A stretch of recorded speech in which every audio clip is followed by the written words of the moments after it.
මම නුඹ කිසිදා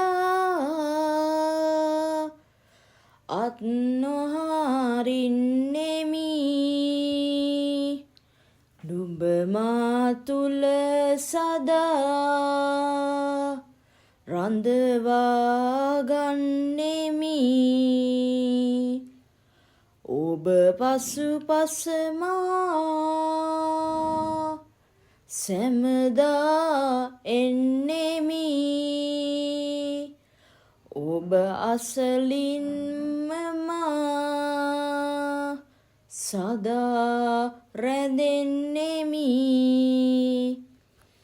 අද යෙසායස් දිවස්වරයාගේ පොතෙන්ගත් පාඨයක් වන තම දරුවාගේ මව අතහැරියත් දෙවිඳුන් අතහරින්නේ නැහැ කියලා. ඒ ඉතා පුදුම ආදරණීය බැඳීමක් මිනිසා සමග.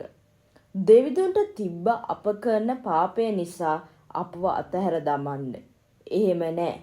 කොච්චර අගලක හිටියත් අපව සොයාගෙන එනවා. සෑම ජීවිතයක් දඩබ්බර වුණත් අපව ආදරෙන් බදාගෙන තුරුල් කරගෙන අපව සිප ගන්නවා. හරියට පියෙක් දරුවෙක්ව සනසනවා වගේ.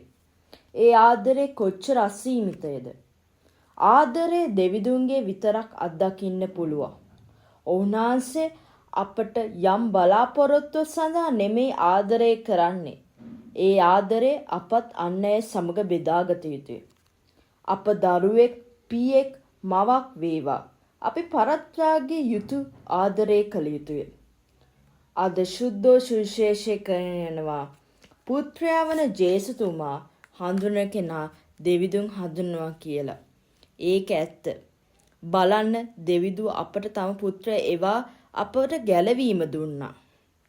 උන්වහන්සේ තිබ්බ අපව ගලවන්න නැතුව තම පුත්‍රව ආරක්ෂා කරන්න. නාමය හා නම්බුව ආරක්ෂා කරන්න. හැබැයි එහෙම කළේ නෑ. මිනිසාගේ යහපත සඳහා එදා කුරුසේ තම පුත්‍රය ඇනගැසුවා. කොච්චර දුකක් දෙවිපියාට දැනුනේද? එහෙම දෙයක්ම දරාගෙන ඔවුන්වහන්සේ අප වෙනුවෙන් තම පුත්‍රයාව දිවි පිදුවා. අපටත් අන් අය වෙනුවෙන් වැය වී ඔවුන්ගේ සුබ සාදය සඳහා කැඩෙන්න ඕන. ඔබට ජේසු පිහිටයි.